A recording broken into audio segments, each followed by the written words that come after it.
Hey, it's Rich, the Louisiana hobby guy.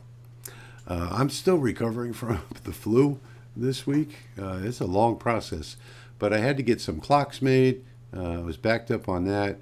I had to get a whole bunch of stuff done here in the shop, and we're getting ready to expand it. But today's video, I wanted to answer probably the most requested topic, and that is libraries. And yeah, I've done little bits and pieces, art library, cut and engrave library, so on and so on, but never really have one focused video on both libraries. So today we're going to be talking about art libraries, where to find them, how to load them. No, you cannot open any library files. You have to load them. How to load them, how to create your own art library files, as well as the cut and engrave libraries, where to find those for your particular laser, and also how to create your own. So it's going to be a very in-depth video today, talking about libraries only, and by the time we get finished, you're going to be an expert. So let's jump into it right away. Okay, so somewhere on your screen, maybe up here, maybe down here, you're going to see Art Library. If you don't see Art Library, you can right-click up here, and you can select it. If that little check mark is checked off, that means that it's open. If it's not checked off, then just select Art Library. The second way to do that is to come up here to the top of your screen and come down here to Art Library. And these are all of the different windows that you can have open on the right side of your screen. If you don't see any windows open on the right side of your screen, you can click Reset to Default Layout right here, and then come back in here and tick off the art library right here. So we have our art library loaded down here, as you can see. And what I'm going to do is I'm going to now come over here. This is my Patreon website, and you can do this from my forum or the Patreon, wherever there's a Lightburn or art file, excuse me, download, you can get it. And here you can see that this is a file that I did for my patrons, the Christmas card carrier for the Christmas tree or the fireplace, and here is the download down here. So what I'm going to do is I'm going to right click on this. On my machine I can just click on it, but a lot of people can't, so I'm going to right click on it and go Save Link As right here. And when I do that, it's going to bring me to my computer. Now on my computer, this is the drive that I use. This is the folder where I keep them in Lightburn, and then a subfolder called Lightburn Art. You may have to come up here on the side and pick wherever it is that you store your files. But I store them on a separate drive in a folder called Lightburn and Lightburn Art. Now all we're going to do at this point is click Save, and it will save the file for you. So now that we have the file saved and we have our art library over here, what we're going to do is come down here to where it says Load. And we're going to click on this Load button. When we click Load, you may have to browse. You may have to go to whatever drive it is. Most people, it's going to be something like C:, something, or maybe D:, something like that. You're going to have to browse to where you saved it. And if you remember, I saved it to this drive, this folder, and this subfolder. So what I'm going to do in here is I'm going to start typing the word Letters to Santa, and you'll see it pops up right there. Letters to Santa, I'll click on that. Or you could scroll all the way down, go through all of your different libraries and pick it from there. And I'm going to say Open. Now you'll see that it's opened up here inside the Lightburn Art Library, and you can see here are the designs, and all we have to do is double click one to bring it out. And there is our first layer. This is a 4-layer project here. So that's how easy it is to save a Lightburn Art file and open it back up again. Now the next thing we're going to do, now that we have our art libraries, we're going to come down here to Library tab on the bottom right. And you'll see that I have a library. This is all of my cuts and engraving settings for the Monport 80-watt laser. And if you don't have this library, all you have to do again is right click on the title bar and put a check mark next to Library for this to appear. And again, you can do the same thing up at the top from the window, come down to Library and make sure that there's a check mark here. Same procedure. When you get your library, you'll be able to load it just the same way. So let me show you how to get a library and how to load it. So this is my forum, my free forum, I might say. Nothing on here is for sale. And when you first come here, if you're not a member, up here, where see it says my name, you'll see sign up or log in. So if you're a member, log in. If you're not a member, sign up. Just takes a couple seconds and you'll be right into the forum. Once you sign up or log in, you'll see this section right here that will become available. Members only files and downloads. You won't see this if you're just a visitor and you're not logged in. You have to be a member and you have to be logged in. So let's click on that and let's come down here and look for the settings. So here are cut and engrave settings for diode lasers. I'm using the CO2 laser today, so that's not the one that I want. So I'm going to keep on scrolling down here until I see the one that says cut and engrave settings for CO2 lasers. When I click on that, you'll see each one has a different title. This one is for the Monport 55 watt. This one is for the Boss Laser 65 watt. This one is for the 40 watt CO2. This one is for the 80 watt CO2 right here. And that is the laser that I'm using today. Now again, you will see over here is the download, Monport 80 watt CLB. So I will right click on that and I will do save link as. And in this window, now I'm still in my art library because I downloaded to that just a minute ago. So now I'm going to go back up to the Lightburn folder and I'm going to go to Lightburn Library right here. This is where I keep all of my library files. And I'm just going to hit save. Now, with me it already exists, so I'll say yes. And we'll resave it again. Now, back in Lightburn, all we have to do is come down here to where it says load. Remember, folks, you cannot open art libraries or cut and engrave libraries. You cannot open them. You always have to click the load button right here. So we'll click load, and it knows the last time that I loaded a library, it was on this drive in the Lightburn folder in the Lightburn Libraries. And all I have to do is come over here to Monport 80 watt and say open. And that will open a new copy of that. Now when you first come to this screen, there may be nothing in here.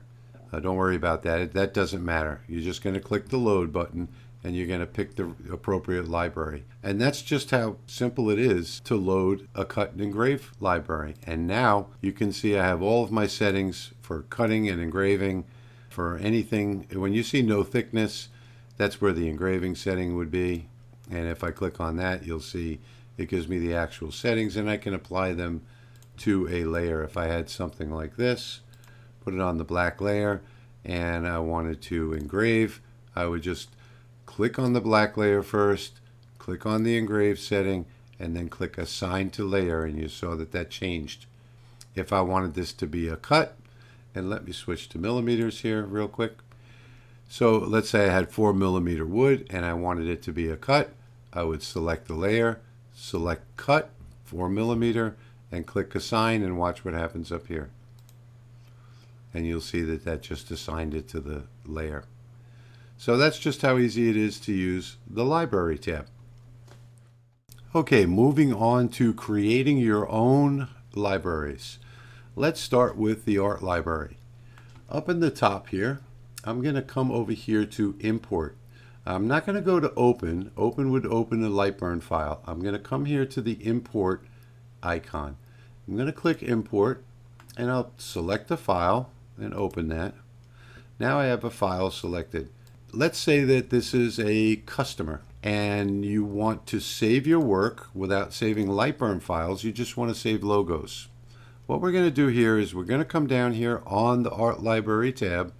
We're going to click the New button to create a new library.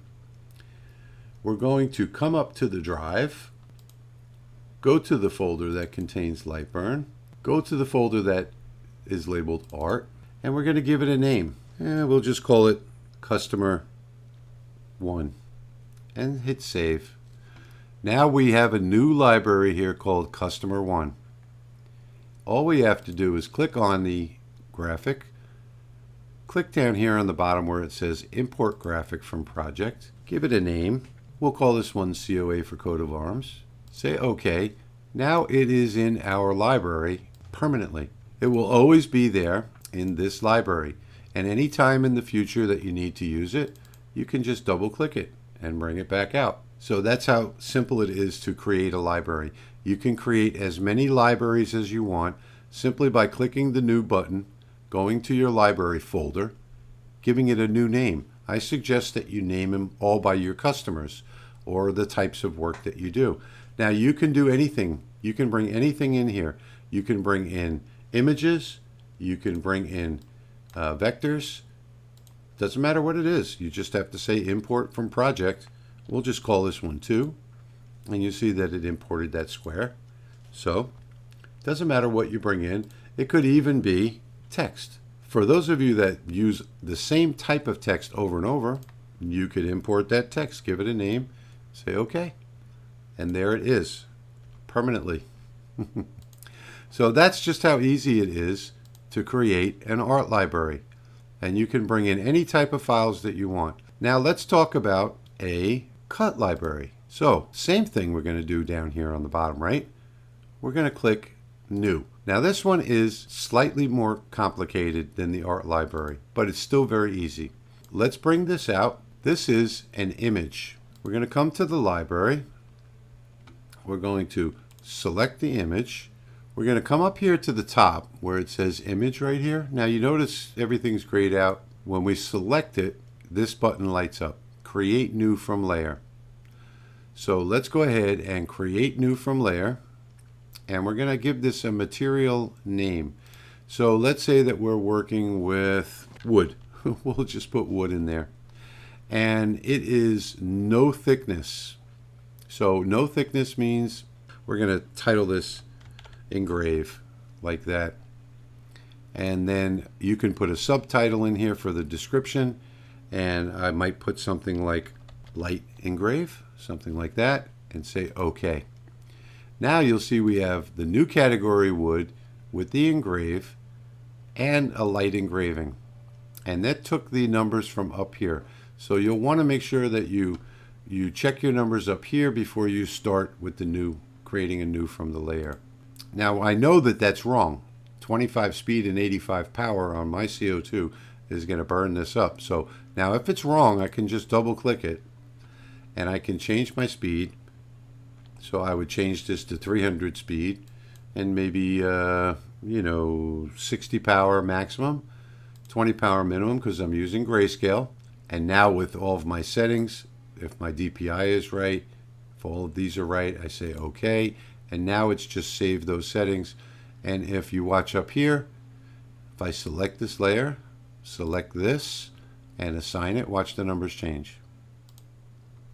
OK. So now we know how to do that. Now let's take and do a cut layer. Let's go ahead and put this on the red layer like so. Now this time we'll actually change our settings. So I'm going to say that I'm using the same wood and we'll say that it's 4mm wood. And so I'll go 15 and I will go max power. I'll do say 60. And the min power I'll do 40 looks good. The min power is for when it's cornering. So the max power, it slows down a little bit at the corners. So we just want to put a max and min power in there. Number of passes, say OK. So now we know that this will cut some 4mm wood. Now we're going to select that. We're going to create new from layer again. We're going to leave the wood as the title. Now we're going to do the thickness. And let's say this is 4mm wood. And then the description would be cut. And I would say OK. Now you see I have under my wood, these arrows collapse. So this is how it would look when you first open it. Now I have wood. Do I want to engrave it? There's my light engraving. Do I want to cut it? There's my cut setting.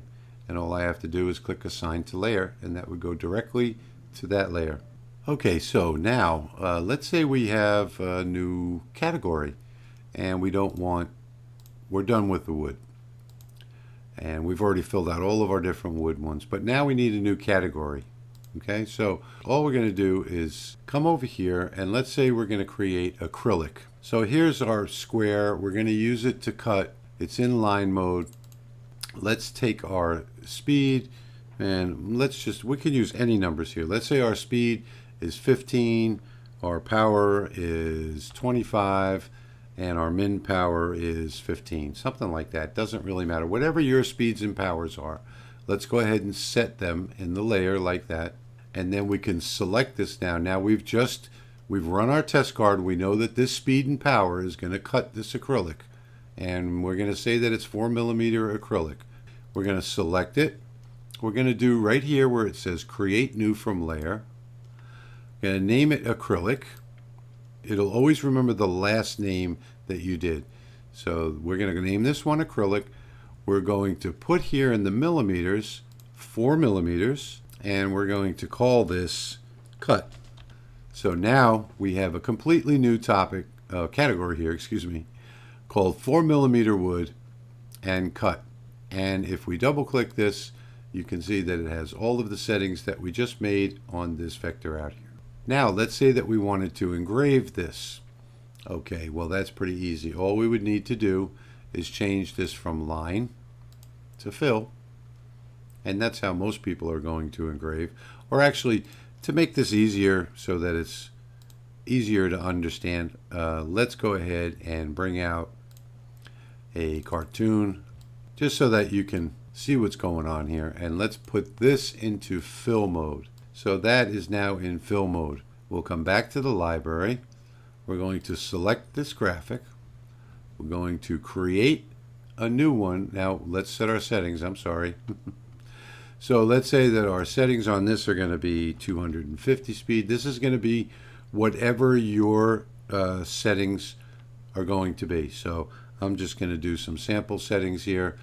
So we have 250 millimeters per second, 40%, 30% max and min, 254 dpi, and we're good. And that should be a good engraving on acrylic for me. So what I will do now is create new from layer. So when I create new from layer, acrylic is already there, but this time we're going to tick off no thickness right here. We're going to call this one engrave, and I'm going to call this one light engraving, and I'll show you why in a moment. So I'll say OK. Now we have a new category under acrylic called engraving, and we have light engraving with these settings up here. So let's say we wanted to do a deep engraving. All we would need to do is come up here, double click this, change our speeds and powers. So I would just change my speed to 190 and 40, 30, everything else is good. Say OK. Highlight this layer. Say create new from layer again. We already have acrylic filled in. We already have no thickness. We already have engrave. The only thing we need to change here is deep. So now we have deep engraving, and we can say OK. Now you can see we have two different settings underneath here. Now you also may have different settings for different colors of acrylic. So you may just get away with light engraving, deep engraving, but you can put as many different subcategories in here as you wish just by changing the settings up here and then creating a new from layer. Now once you've done that, the only thing you have to do at this point is just click save. Now we're going to come up here to my drive. I'm going to come over to Lightburn. This is where I saved them. And I'm going to come down here to Lightburn Library. And now here I'll just give it a name. We'll just call it test for argument's sake and click save. And now you'll see that the name of this library over here has switched to test. If you look down here at the bottom of the screen in your progress bar, you'll see that it says Material Library Saved. You can edit this library anytime you want. So let's say you did your deep engraving and it came out too deep. All you have to do is double click on that layer, come up here, change your speed, say OK, and that's it. Click Save down on the bottom right if you want to be safe, but Lightburn will automatically save your settings as you work. So that's just how easy it is to create a library. Now I can load any library that I need, and Lightburn will remember it based on the laser that I'm currently using. So right now I'm using the Monport 80 watt, so I will click load, and I will come over here to the Monport 80 watt and load that. But let's say that I switched lasers and I needed to load that file that I just created. I can just come down here to load again, and if we look down here, you'll see here's test, the one that I created. I say open, and there are all of the things that I just created. Now of course you're going to do a lot more creating here because you're going to do a lot more types of thickness on your product. So acrylic, you might have 3 millimeter, you might have 4 millimeter, 6 millimeter, 10 millimeter. In your wood, same thing. You might have, 2 millimeter, 3 millimeter, 4 millimeter, 6 millimeter, 10 millimeter. All you just do is just create new from layer. It's just that simple. All right, so there you have it. Now you should be, by this time, an expert at Lightburn Libraries. Now, I know it's a lot to take in, a lot to gather in one video, but just save the video in your YouTube playlists and come back and watch it a couple of times. If you watch it, say 2 or 3 times, it's going to become second nature to you. Libraries are not as complicated as people think that they are, but most people just, there really is no resource out there that teaches you how to create your own from scratch. So today I wanted to make sure that all of my viewers know everything there is to know about libraries. Well, maybe that's not everything there is to know. But when you're creating these libraries, I just want to make one mention. You can get a base library from my forum, and you can start with that. But these are just generic base settings. So the library that says, 20 watt Ortur for a 5 watt optical output, well, those are just the base settings. You get to tweak them from there. So use those base settings to start your testing with. Run a color wheel on a piece of wood with the base settings for engraving, and take a look at what the results are, and then adjust them from there. Go back in there, edit those settings until you get it just perfect, where you get the whole 5 or 10 to all the way up to 100% on the color wheel. Set up a cut test and use the base settings as your baseline, and go ahead and set the cut for a little bit less to a little bit more than what's in the base settings. And you'll find out once you finish that, my perfect settings are just a little bit faster, a little bit more power, a little bit slower, whatever the case may be. It's going to be something like that. But using libraries is the only way to use a laser successfully over and over and over again. Once you've got your base settings dialed in for your particular laser, yes, they will change over time as the laser changes power, as the diodes degrade or the CO2 degrades. They will start to change a little bit, but you'll still have an approximate setting to start with, and you'll become so much more productive by using libraries. And as far as your art libraries go, well, if you're in business, you can set up your libraries by customer name or by customer number or whatever it might be. And when that customer calls you for a new job and they want their logo put on something else, you click on the customer name, load that library, double click on the logo, and there it is, ready to go. So anyway, not too much comments today because, like I said, I'm pretty much deaf in both ears. They're clogged. I have a nasal infection, still getting over that flu. So I'm going to cut it short. And I just really hope that this video helps you out today, because so many people are having so many problems with libraries and learning how to use them. So I hope you enjoyed the video today as much as I enjoyed making it for you. And as always, I thank you for watching, and I'll see you in the next one.